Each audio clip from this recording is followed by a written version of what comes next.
It was December the 20th, 1943, and in the freezing air high above Germany, 2nd Lieutenant Charles Charlie Brown struggled to keep his mortally damaged American bomber on course. Brown had been wounded in the shoulder. His tail gunner, Sergeant Hugh Eckie Eckenrode, was dead, and several other members of the crew were wounded, some severely. Their aircraft, B-17 Ye Old Pub, had been hit twice by flak as it approached its target, the Focke-Wulf plant in the German city of Bremen, forcing the crew to shut down one of the engines and throttle back on another. This had left it lagging behind the main formation of aircraft from the 379th Bombardment Group, and groups of German fighters had closed in like sharks, sensing blood in the water. Up to 15 fighters had attacked the bomber, and the whole tail section was shot to pieces. The nose cone was missing.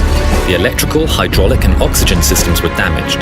The radio was out, and the entrails of the crippled bomber flapped in the slipstream through gaping rents in the fuselage. But B-17s are tough old birds, and this one somehow kept on flying despite the damage. Brown blacked out for a short time due to pain, loss of blood, and a lack of oxygen, and the bomber spiraled towards the ground. Brown came to and realized that the B-17 was only a few hundred feet above the ground.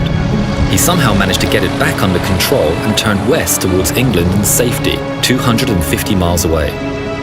Brown wasn't able to coax the B-17 much above 1,000 feet, and he was vaguely aware that he had passed close to the perimeter of a German airfield.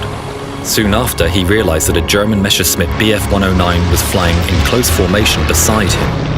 It was so close that Brown could see the German pilot as he gestured towards the ground, telling Brown to set the bomber down. Most of the B-17's gunners were wounded. Only a few guns were still working and none were able to shoot at the enemy fighter alongside. Brown could only look on at the German pilot and shake his head. For a short time, the Messerschmitt flew beside the bomber. Then it slid away above and behind. Brown waited for the gunfire that must mean the end of Ye Old Pub. But nothing happened. He realized to his astonishment that the German fighter was flying escort on the B-17. As they crossed the coastline and flew out over the North Sea, the fighter remained on station. Only when they were well out from the German coast did the fighter slide in again, close to the bomber. Brown looked across, and the German pilot looked back at him, raised a gloved hand in salute, and then swung his aircraft away back towards the east.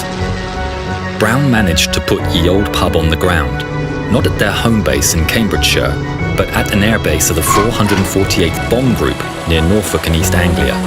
He and all his crew, other than the tail gunner, survived. At debriefing, Brown told his story about the German fighter which escorted him. It was decided that this should be kept secret. The notion of an honorable German pilot choosing not to shoot down a damaged American bomber just didn't fit with the message that the US Air Force wanted to give out. Charlie Brown survived the war, went home to go to college, and then rejoined the Air Force in 1949. He served until 1965, when he retired as a colonel. It wasn't until much later, in 1986, at a meeting of retired combat pilots called Gathering of the Eagles, that he first spoke about what had happened. The response was strong, though some questioned whether the whole incident really happened. Even Brown began to wonder. His memories of that day in 1943 were hazy due to his injuries, exhaustion, and the stress of combat. Could he be remembering it all wrong? Brown decided that he was going to find the German pilot involved, if only to prove that he hadn't imagined the whole thing. It took 4 years, but in 1990 Brown finally received a letter from a man named Stigler, who was living in Canada. Stigler explained that he had been the pilot of the German fighter who had escorted Ye Old Pub. On December the 20th, 1943, Franz Stigler had been a 27-kill veteran pilot. He had flown against American bombers in his Messerschmitt BF-109 G6 that morning, and he was refueling on the ground when Ye Old Pub passed close by. He took off intending to shoot down the American bomber. However, as he closed with the limping aircraft, he could see just how badly it had been hit. He would later say that he had never seen a more severely damaged aircraft still flying. Stigler's commander had told his pilots never to fire at an enemy who was descending on a parachute.